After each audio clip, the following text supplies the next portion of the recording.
Hey, what's going on, guys? I'm playing on possibly the best map, in my opinion, in Call of Duty history, Afghan. I'm playing some Modern Warfare 2.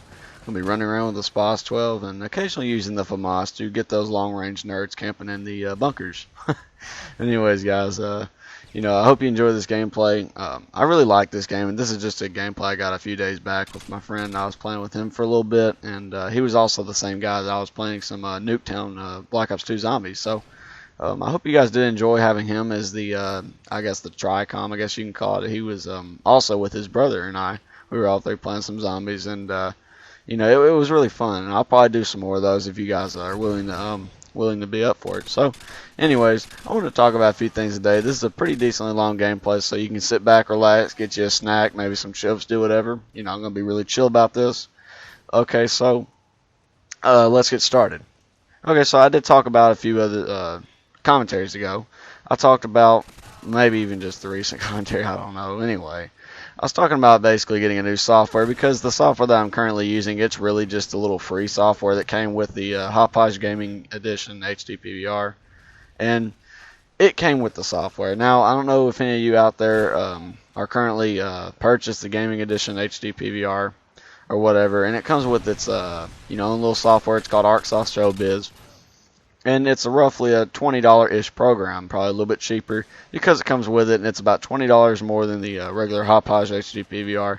So I'm assuming that program's pretty much just about $10 or $15. So you can already imagine that the program is pretty much just a really low grade, not really the best editing, and it freezes up a lot. It has a bunch of problems with it, and it makes my videos, I don't say they look terrible. I really like the way my videos look, and I'm really happy with the color and everything with them. And I hope you guys are too. I mean, I'm trying to do my best with them. Like I said, I don't have the best editing equipment, but I'm working with what I got. But anyways, I was kind of getting fed up with this program because it has been freezing. It has occasionally made my gameplays look a little bit laggy because I can't render them at 60 frames a second. It's really buggy. It's a very buggy program. So if you've ever wondered why my gameplays look a little like shuddery or whatever, sometimes it looks like their frame rates dropped. I'm assuming that has something to do with my really weird program. So I went to the store where I purchased the program and also my desktop. And my desktop isn't the best desktop, but it's a really good desktop for, I guess, office work. And I've said this before, it's a decent little office desktop. It's a dual core, and I know that's very bad. I guess that's very old technology. I got the PC back about a year and a half ago. And I didn't know anything about computers, so, I was really just buying it blindly, I guess you can say. And I was... I consider it pretty much younger. 2 years ago, I was 14 years old or so. When I was thinking about buying a desktop, I didn't know what to look for in a desktop because I wasn't, I was just being silly. I pretty much was like, if it looks like my older cousin's computer, which he has a monstrous computer, he's got like about $1,000 dumped into it or so. It's a really awesome computer. It's a quad core, and he's got like all these crazy video cards. He's got a really good motherboard, and he basically fixed up a quad-core processor computer and made it a monster. It's pretty much as proficient as maybe an i7. Now, I don't know today. Obviously it's probably not, but technology advances every year as far as PCs go, and that's crazy because they just get better every year. So anyways, I guess getting back a little bit more onto the topic, I pretty much thought at the time, I was like, well, if it looks similar to his computer, it had the same appearance on the outside. I was just buying blindly, like I said. I just assumed it was the same computer. I didn't look at the specs really or anything, so I was basically being silly, not buying smart. So guys, take a tip from me right now. I took a dent in my pocket. I spent $600 on this computer about 2 years ago. Now, to me, that's quite a bit of money, seeing as it's a dual-core processor, and it's really not, it doesn't get the job done what I need it to do. So this computer didn't run the program that I had bought that's $130. It's the it's Pinnacle Studio 16 Ultimate, which is the best Pinnacle Studio you can get currently at the time, as far as I'm aware. And I bought it because I really wanted to make some really good editing for you guys, and I know it's not the best editing, the editing program, but it's the best Pinnacle Studio at the time. For the program, for the Pinnacle Studio. Anyway, I wanted to buy that because I wanted to sharpen my videos up a little bit to see if I could figure out how to do that. And it's a big editing system. It's not what I've been working with. It takes a lot more memory. And basically, my computer didn't meet the requirements. Why? Because I didn't look back then. I didn't even think I'd be editing YouTube videos.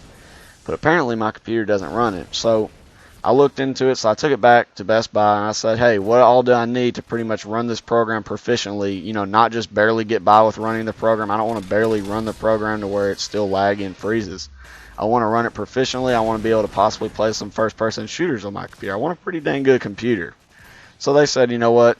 They have an i5 and an i3 processor that they sold recently that's around $500. So it's even cheaper than a dual core that I bought a year and a half ago. And I'm like, that's insane. You got to think. I mean, I'm not a big computer expert, and I still really, I'm not even as of today. But it's pretty much as far as, you know, for some of you who don't know, I'm pretty sure, correct me if I'm wrong, but as far as the processors go, I think it goes from dual core, and then the next stage up is quad core, and the next stage is i3, i5, and then i7, and then the military grade is i9, which I don't think the public can get their hands on at the time. I don't think anybody really needs an i9 processor, but as far as I know, that's just for the military grade and all that. So you can imagine those computers are monsters. But you know, sticking to the subject with what I'm going to attempt to get, I'm going to attempt to get either an i3 or an i5 processor computer.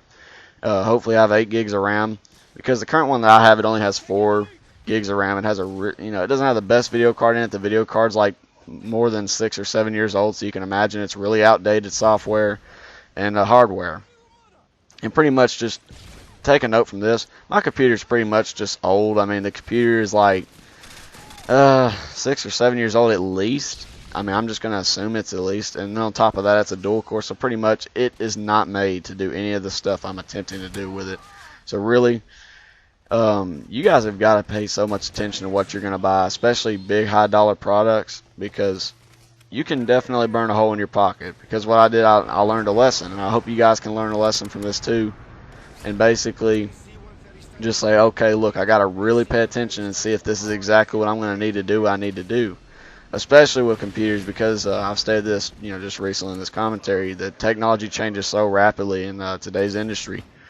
And, I mean, you got to really look and see exactly what you need to do. What do you want to do with your computer? Do you want to be eligible to play video games at a proficient, you know, graphics, like, you know, with the video games?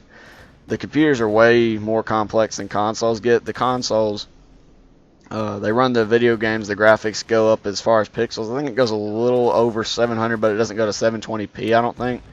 Whereas computers, they can record at 1080p, and their pixels are, I think, at 1080p, which is way higher than the Xboxes and PlayStation 3's standard allowance for the rendering and all that of the video when they play the video games. So pretty much, you know, when people say graphics are better on PC, they're 100% right. Obviously, graphics don't really bother me, and they don't matter to me, but it is still awesome to have, you know, be able to run your computer at more than 60 frames a second or whatever, where have you, at the highest graphics, higher than Xbox. So pretty much also on the consoles, they build them specifically for where they can run these video games at a pretty decent frame rate speed. Most of the Call of Duties, they run around 50 to 60 frames. Some of the recent ones, it seems like they've been running a little bit lower, but as far as Call of Duty goes, it runs at around 50 to 60. Battlefield runs it, I think, around 30 frames. But on the PC, you know, it's pretty much your customization. So it depends on what kind of computer you have, and it depicts on how fast you can run your game's frames, and you can run it at higher graphics than the Xbox. You can pretty much have higher graphics and run it at higher frames. So pretty much, I'm not a PC fanboy. I'm not a fanboy of any console or any of the video game platforms, but PCs have so much more customization built into them. It's insane. So guys, I'm going to definitely be getting me a new computer in the future, and it'll be able to run this hardware and software, and I can definitely get you out some better videos. But I hope you enjoyed this commentary, and I will see you in the next one.